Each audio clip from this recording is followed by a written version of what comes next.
Save किया था ना? मैं सिर्फ इसलिए गया था क्योंकि उसने मुझे कॉल किया, that's it. But listen तो. Save it for someone else.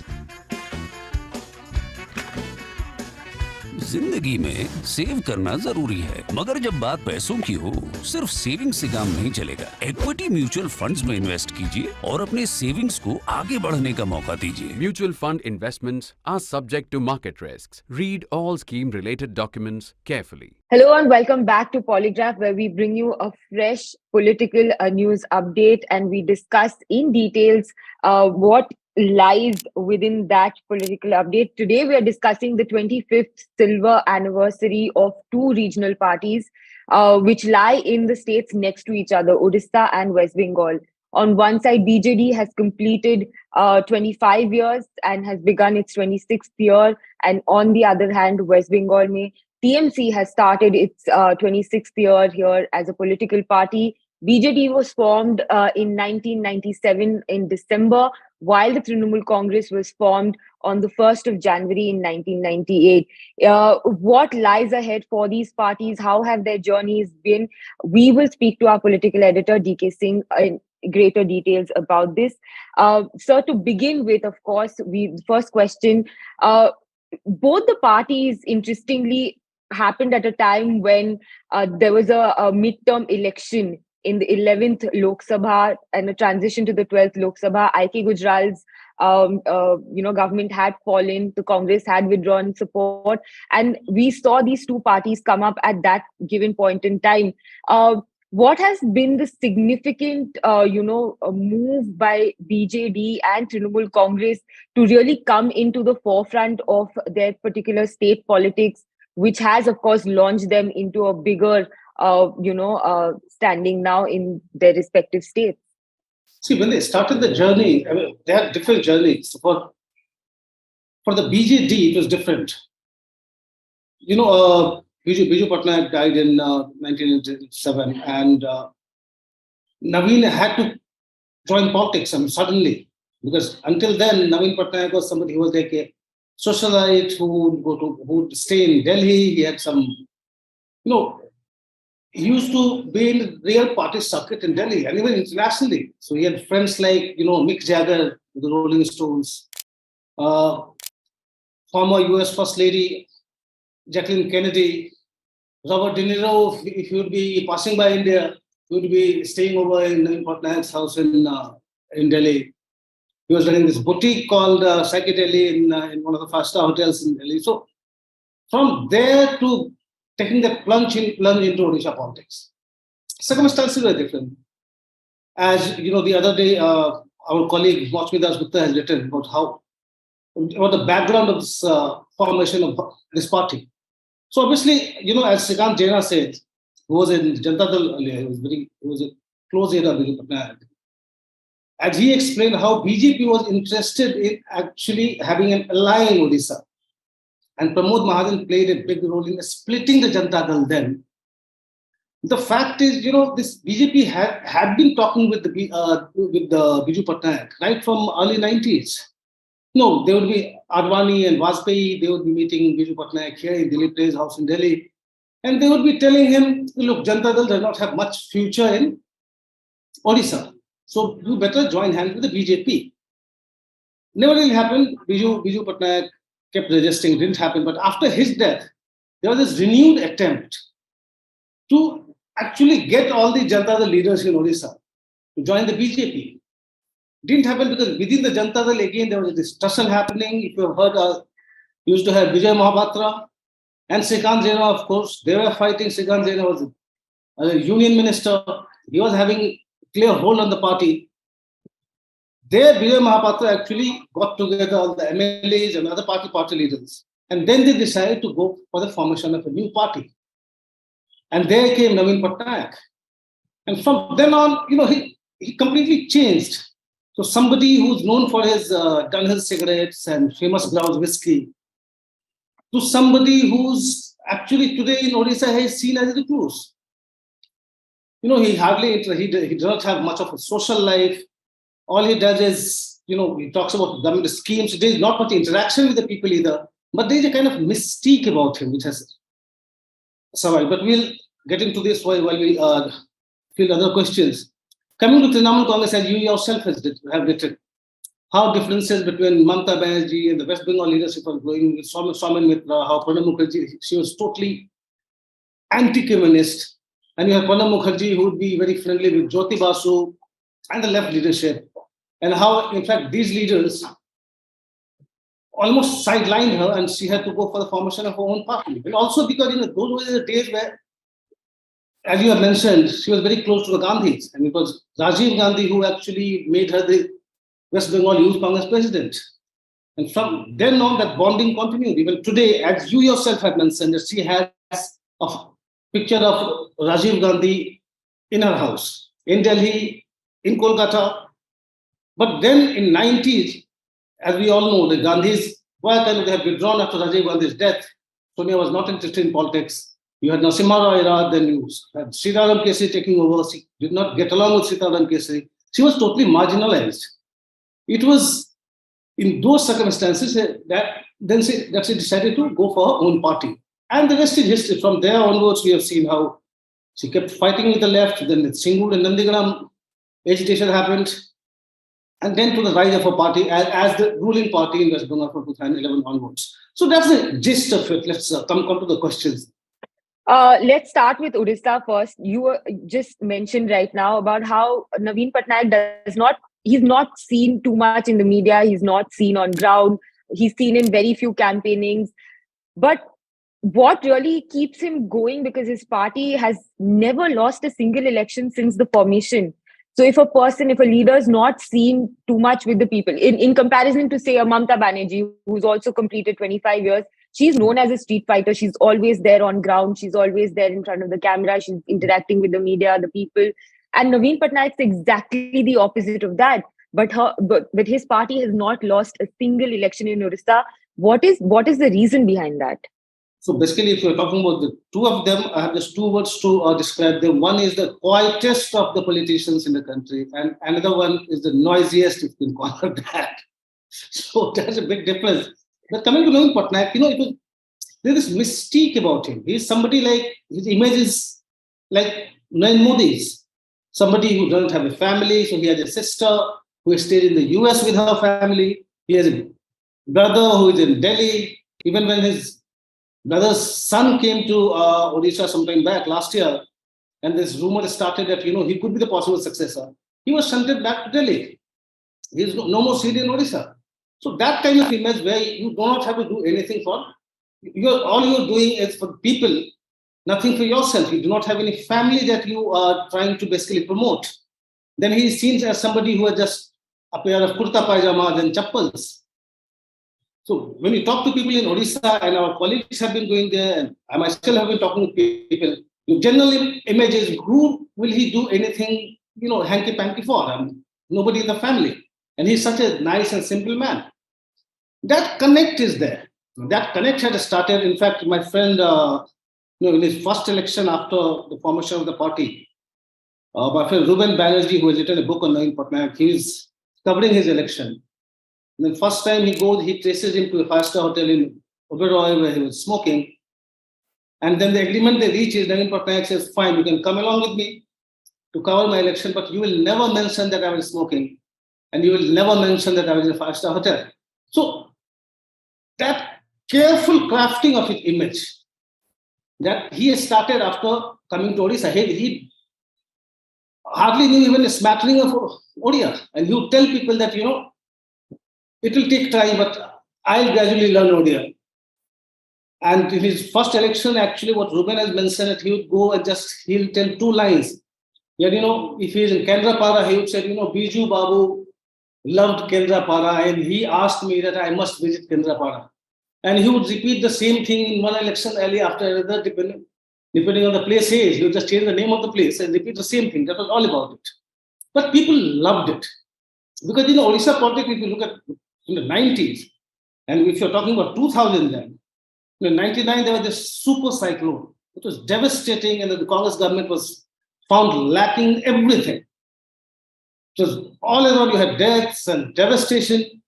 After that, and then again, all your politicians, they were all pompous politicians There were so many scandals, corruption cases, people were fed up. And here comes somebody who is coming from outside, as Ruben said in his book, that he was a kind of what Kejriwal police are there.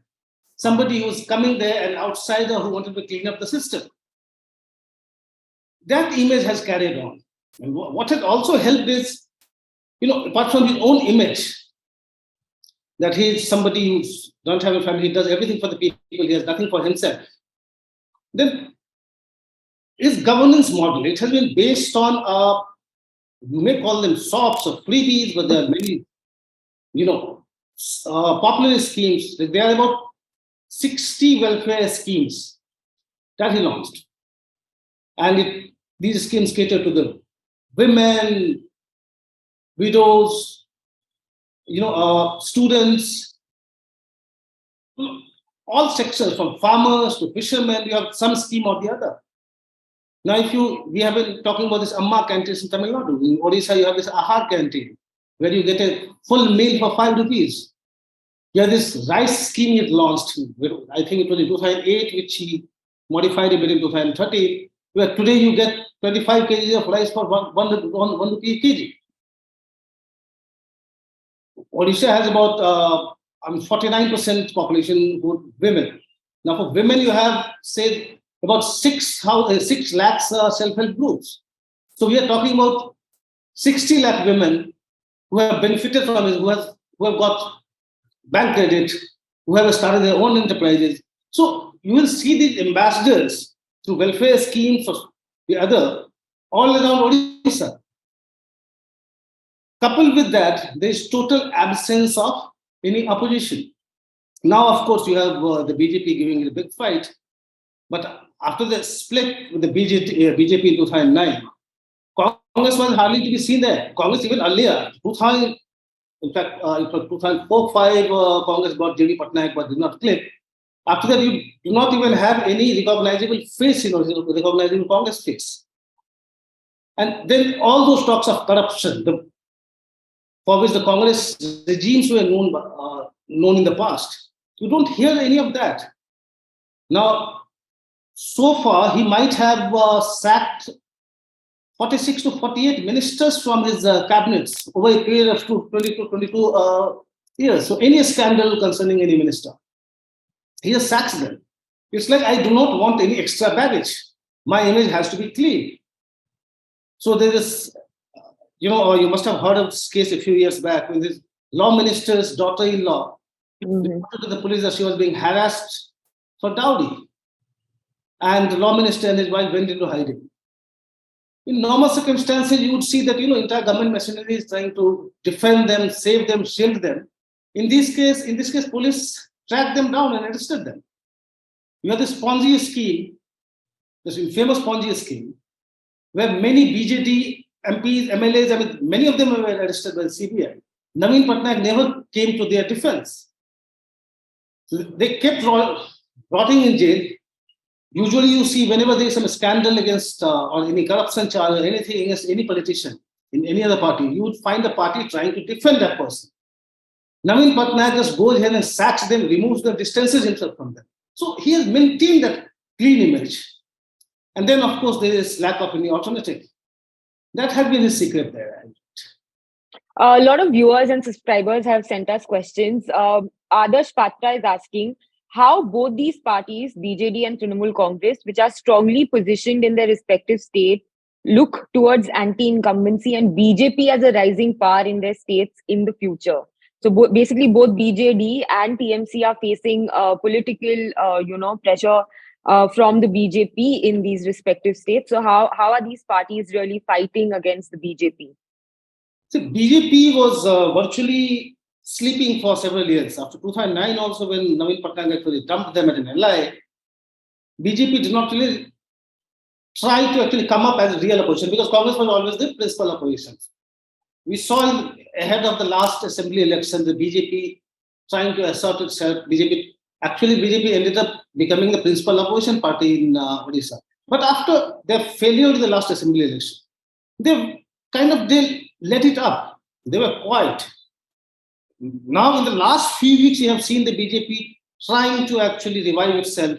So in the last couple of by-polls, you have seen BJP putting in its best, but Naveen Patnaik is again, giving it back. And now you suddenly find Naveen Patnaik touring all over.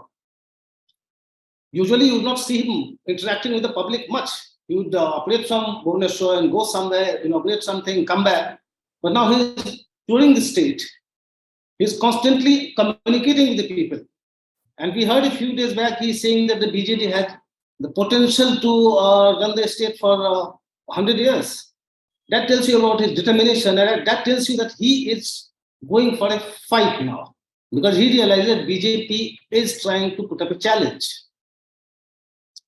In West Bengal, you have seen again after 2021 assembly election, the way the BJP has started imploding. So many BJP MLAs actually, shifted back to Trinamool. Even Babul Supriyo, the MP, he decided to basically change his camp. BJP is in a big mess there in West Bengal. You have been writing about it. Now again, you have seen, Narendra Modi, he could not go because of this unfortunate death of his mother.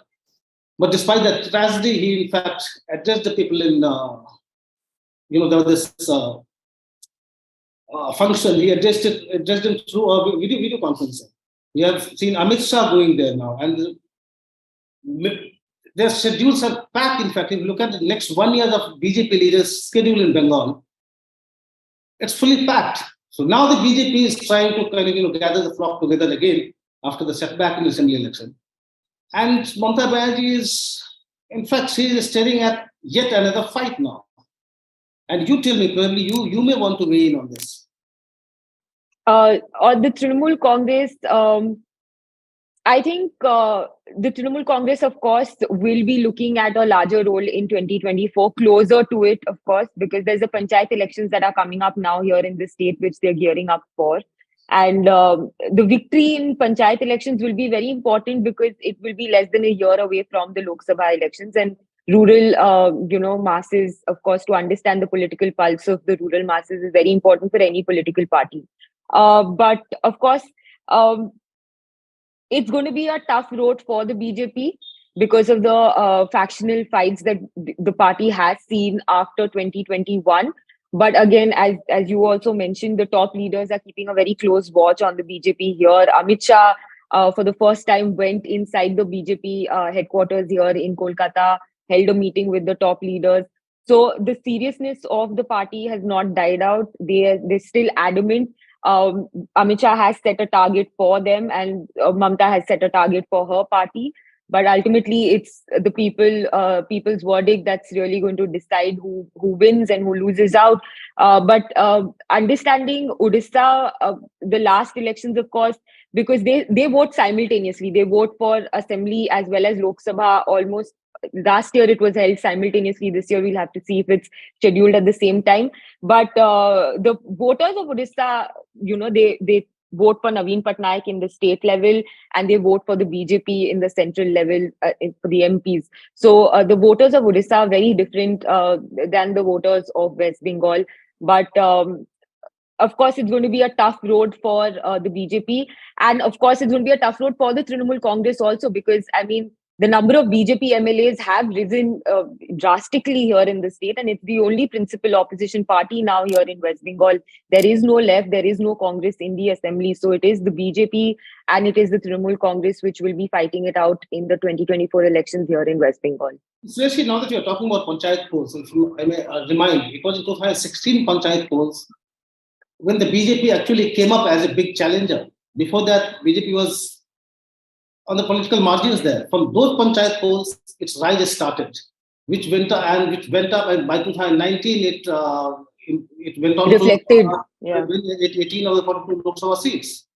So it's like coming back to a square one, not in terms of performance, but square one in the sense that, okay, now again, another challenge. From here, can the BJP rise back and to regain its momentum that it seems to be losing? And that's why these panchayat polls become quite important. Also, it's a party which has the structural organization is so strong. You're in Delhi, you would know better. Everything is so meticulously done by the top leaders over there. Their reports, their different morchas, their shakhas, their SC, ST cells here in the state. They're working round the clock. There might not be massive news reports about them, but on the sidelines, they're there working in the rural areas, ensuring that the central schemes that are put out by the center people, they are aware of what is going on. And as far as West Bengal is concerned, the people are extremely clued in with what's happening politically, from the rural to the urban population. Everyone knows what is happening in the news, and they're very aware, as politically aware population here. So, of course, the panchayat elections will be very, very crucial. It's also Keeping important. Sorry, please. No. But of course, the violence is one aspect that both the BJP is, taking note of, as well as the Trinamool Congress, which has promised that this time it will be a violent-free panchayat election. So, violence is something that again could be a hindrance for the Trinamool Congress, because somewhere it's become synonymous with the party. When it comes to elections, we've seen the post-poll violence. Not that it has dented the party's image drastically here in the state, but something. If violence does explode, then that can have an impact for the 2024 Lok Sabha elections as well, if people are not allowed to go out and cast their ballot in the panchayat polls. BJP's biggest concern on the panchayat polls would be to see whether the left cadres or the Congress cadres who have abandoned their party to come with the BJP just to defeat Mamata Banerjee, whether they will stick with the BJP or go back. Because as you reported a few days back, Amit Shah was quite concerned about this. Yes. Because the Kolkata Municipal Corporation, their assessment was the left cadres were going back to the party. And they were concerned about the CPM's performance in the municipal corporation election. So that would be a big area of concern, because if it is happening, it is becoming a trend across the state, then it's still a big challenge for the BJP to basically, regain the momentum that it had gained after the panchayat polls in 2016. That's true. Another viewer has sent us a message. Prashant Sahu is asking, is BJD a cadre-based party? And what is the future for the party beyond Naveen Patnaik? Well, be it beyond Naveen Patnaik and BJD or beyond Mamata Banerjee and Trinamool, the same thing. These are individual-driven parties. Without Mamata Banerjee to think of Trinamool Congress, without Naveen Patnaik to think of the BJD, at least in Mamata Banerjee's case, you have an heir apparent, Abhishek Banerjee. He may not be that popular. But in Naveen Patnaik's case, he has ensured that no such, even speculation starts with who will be the heir. But now we are given to understand, there is a lot of buzz in Odisha political circle that Naveen Patnaik is now looking into it very seriously, because he doesn't want that whenever he hands up his boots, the party is in disarray. So something is happening. We'll wait and watch. But beyond that, I must remind here, even if a party is being led by a charismatic leader, and he is no longer at the top, if he or she hands up the boot, it does not necessarily mean that the party will melt away. So I'll give you just a couple of instances. Say in Tamil Nadu, we were all expecting that after Jayalalitha's death, the AIADMK would be almost finished. It was totally rudderless. We saw what happened in the last election. The AIADMK got about 34% votes, just 6-7 percentage points less than what it had got in 2016. That too after 10 years of anti-incumbency. So even without Jayalalitha, the party has survived so far, although you see the kind of infighting that is happening now between Paneerselvan and Palaniswamy. So its fallout we cannot predict. But the party has survived so far. Look at, say, the TDP. Now in Andhra Pradesh, we saw how in 95, Chandrababu Naidu unseated his father-in-law as the party president, as the chief minister. And NTR was a big deal. He was a very popular actor turned politician. To unseat NT Ramarao, you'd expect that this party would get a drubbing the next time, party led by Chandrababu Naidu. But what happened? Next election again, Chandrababu Naidu wins. He establishes himself as the leader. So it does not necessarily mean that, okay, if Navin Patnaik is not there, if he hands up his boots, the party will have this meltdown. Not necessarily, but yeah, it's a fact. It depends on how the second run leadership takes the things further. In Chandrababu Naidu's case, he proved himself an efficient administrator then and gained the confidence of the people. After Navin Patnaik steps aside, are there any leaders in the BJD today who can convince people that, well, we can take forward his legacy? We can carry forward his legacy. We don't know because he has not really promoted anybody and nobody actually has shown that kind of promise so far. But if our information is correct and if the buzz in Odisha is something to go by, if he promotes somebody, projects somebody, not just one or a couple of them, three of them, as the possible heirs in future, and those prospective heirs are able to convince the people that they are worth it, we cannot write off the BJP. And that will be a big disappointment for the BJP because, you know, the BJP, when it led it up after 2019 assembly election, we were given to understand by BJP leaders that, you know, Navin Patnaik, sooner or later, right now, he's a charismatic personality. You cannot take him on. Once he's not there at the top of it will be easier to basically, you know, engineer defections, break the BJD because it will be rudderless, and then the BJP actually can come back with full authority. But now Navin Patnaik is telling that he is not going anywhere. He is saying the BJP will be there for 100 years. So he is charting out a future roadmap for the party. And it will be very interesting to see what comes out of it. Another viewer is asking what's in store for 2024. Will a third front be formed and will BJD and TMC be a part of this third front and will Mamta lead that third front? I don't really see any third front happening as such because, you know, you have too many ambitious players in this race now. You have Arvind Kejriwal, you have Mamta Banerjee, you have Nitish Kumar, you name it. Too many of them. And then you look at their, you know, reach also. So, for instance, for Mamta to come out of West Bengal, and she may be contesting seriously in Meghalaya and Tripura. But beyond that, which regional party can Mamta help? Beyond Bihar, which party can Nitish Kumar help? So now you see KCR, he's getting very active. He's going to Karnataka. He's saying that, okay, I'll be helping out the JDS. Kumaraswamy was there when he relaunched his Telangana Rashtra Samiti as Bharat Rashtra Samiti. Now he's going back. So maybe in Hyderabad, Karnataka region, where you have about 3,000 seats with some sizable population of Telugus. So maybe you can provide some help. But that's about it. Where would KCR go? So third front, as a triple alliance, looks unviable and impractical because you have to have something.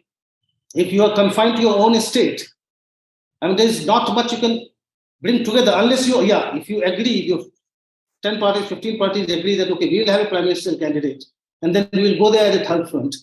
But that doesn't look possible. So that's why, as it is, we will have to rule out the possibility of third front, as it is, Anissa. Any closing comments on both these regional parties, which have seen quite a journey in both Odisha and West Bengal, and what lies ahead for these two parties? Interestingly, way I look at it, for Trinamool, what I'm finding it interesting is he's trying to be more accommodative toward the center. That combativeness is getting lesser and lesser. The volume, the tone and tenor is becoming more friendlier. It's just kind of hot and cold approach, or is she really changing her tactics vis-a-vis the BJP, vis-a-vis the center? Because many of the central schemes are getting stuck. Is it becoming more accommodative? This is something we'll be watching very keenly. In BJD's case, we have to see there is some succession plan unfolding, and if Patnaik is talking about 100 years of rule, what does he have in mind? So in the coming weeks and months, Patnaik's moves will be very interesting. Well, thank you for joining us for this episode of Polygraph. We'll be back with a fresh episode very soon. That's all we have for you on this episode. Thank you for watching. Thank you, Suresh.